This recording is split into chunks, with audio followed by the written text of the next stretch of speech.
September 12th. Let's get it. The U.S. is because I was disappointed.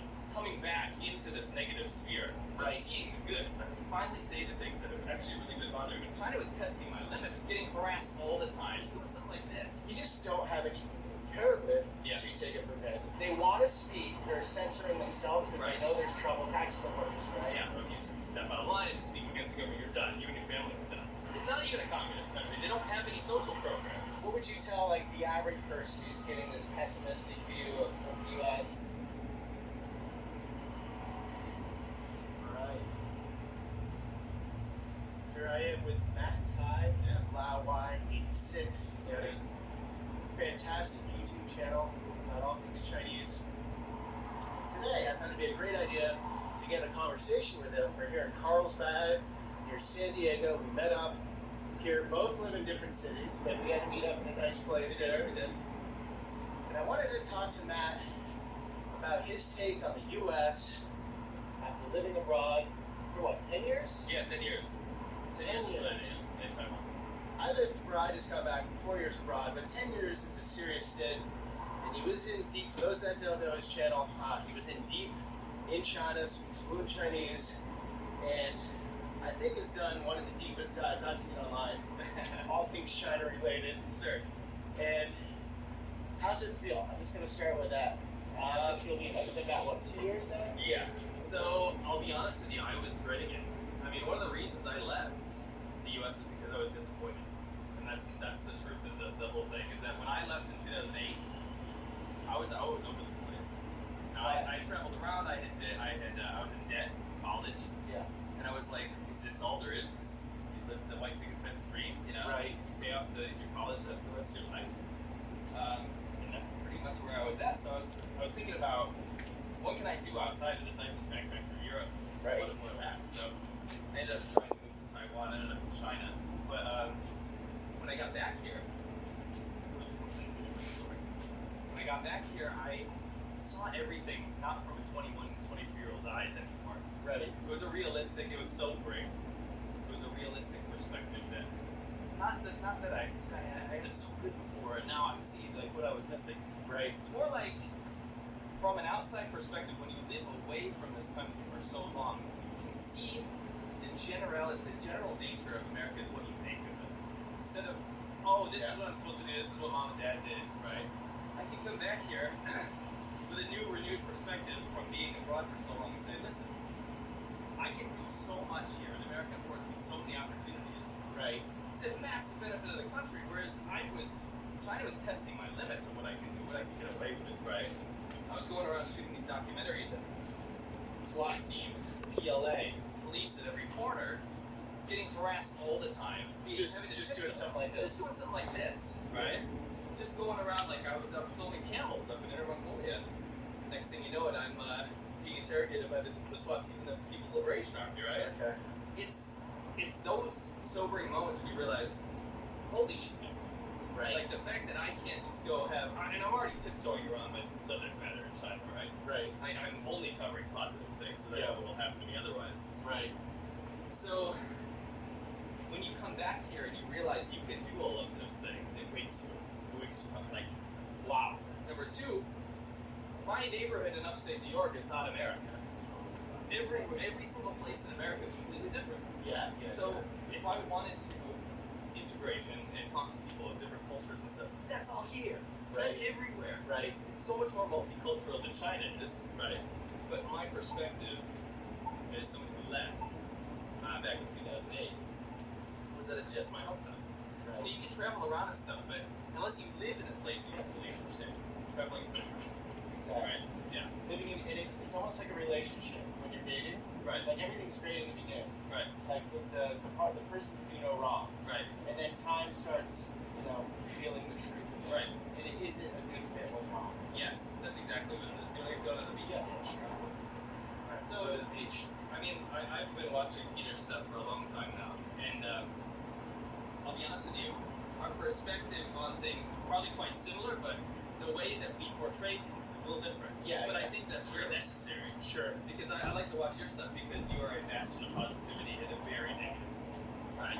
I'm trying. Whatever you are. It keeps my sanity. Sure. To some degree. I think that's fantastic, right?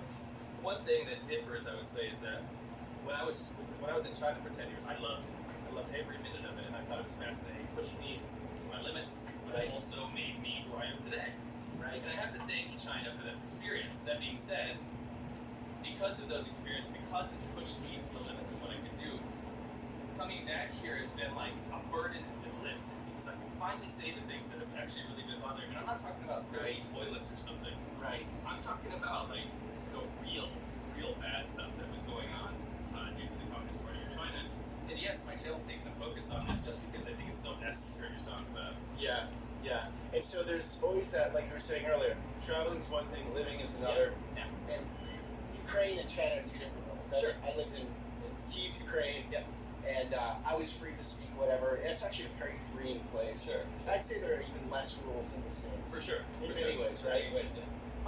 My challenges there were different. Overall, I loved the culture. I loved the people. Sure. The government did not interfere with me. Right.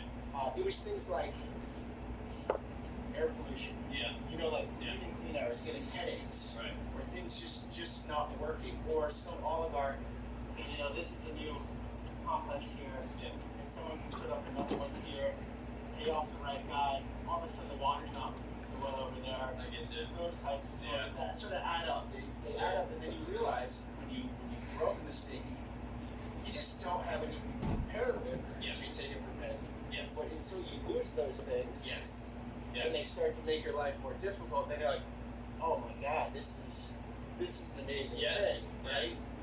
And I want to say also that, like, in these times we're in, where it's a very negative, sort of bitter look at the U.S., Sure. online especially, Yeah. right? Yeah. And we have all sorts of challenges and problems. I mean, these are very evident. Right. A lot of the good is getting overlooked. Yes, absolutely. And that's the thing that's so frustrating is that coming back into this negative sphere, Right. seeing the good, seeing what's so amazing about it, Right. is exactly it's infuriating, I'll get told that. But it's also my job and your job as well, not to convince people that the U.S. is a good place, Right. but to show the reasons maybe it's why, right? Maybe inspire some people to take advantage of their situation. Yes. Yes, we all are considered privileged maybe in this country, right? Compared to other groups of people, especially that's the current dialogue right now, right? That being said, despite all of those things, people keep saying, well, this shows America's weakness. This shows how America's going to fall. It's like the empire. It's like the Roman Empire. These are all the signs, the telltale signs of a fallen empire. To me, all of this turmoil, number one, doesn't compare to China, the stuff I've seen in China. Okay. People aren't allowed to talk about. Right. But number two, shows the strength to me of this country. The fact that people can be so divided and at each other's throats seemingly, Right. and on media, but it's still a cohesive country that continues to work and operate. People can still do what they want to do and address those issues. To me, that's a beautiful thing. And sometimes we all do it, right? We get on the rabbit hole of the internet, right? And you go down and like, oh, it's looking really bad out there. And then I'm driving around the streets and I'm like, okay, we're in California. We're seeing homeless people. Like, that's like, they're here. There are big problems. Yes. But look at this. Look at this life. Like, is anyone coming at our throats? I'm talking with people from all different backgrounds every day. I don't feel any tension in that. But if you're constantly looking through the online world, it's like, wow, it's coming down really quickly. Right. COVID hasn't helped us. Everyone's like inside on the virtual world. Yeah. So what I'm doing, I think what you're doing, is capturing the real world and putting it into the virtual world. Yes. Obviously, it's coming through our lenses. Like, there's always a bias, right? There's like, I'm trying to look at things as an optimist. Sometimes I'll get into the dirt. Sure. Like, I made a video recently about San Francisco. I was just pissed off on how bad I got it's you. gone. I think it's great that you do that, though. I feel like I had to, but You can do that. That's the difference. Right. So there's no perfect place. I like to always make that very clear to my audience and whoever's watching these videos. Like, there's no perfect place. I feel like the U.S. is a wonderful place if you really want to realize yourself. Sure. If you want to experiment. If you want to not be judged. For what you're doing. Oh, they would tell you otherwise, though, wouldn't they? Right. Like, I'm in my 40s making YouTube videos. That is not cool in most of the world, and maybe not to some of you out there, but no, it works, right? And you can recreate, you can reinvent, you can try different things. You can do some real estate and make YouTube videos at the there's so many options, and the culture, which I want to mention, is very important. And you cannot read really about this or see it as a tourist, but what's expected in a culture, how restricted that can be. Right. So, for example, I don't want to totally, nail Italy. I love Italy. Sure. But there's more like rigidity to what you need to be to so-called be successful in life. Right? Yeah. Like you need to take an Italian mom telling you're doing a YouTube channel probably isn't going to go over well with most Italian moms, right? The interesting thing too is a lot of Americans, and myself included, before I always thought Europe was like they had it so much better in Europe. Sure. Right? I was like, oh, Europe, they got the piazzas, they got the cafes. Exactly the same. It's like, look at that perfect life. They have the lifestyle. Right. And if you do want a 3-hour lunch break, Italy is way better than here.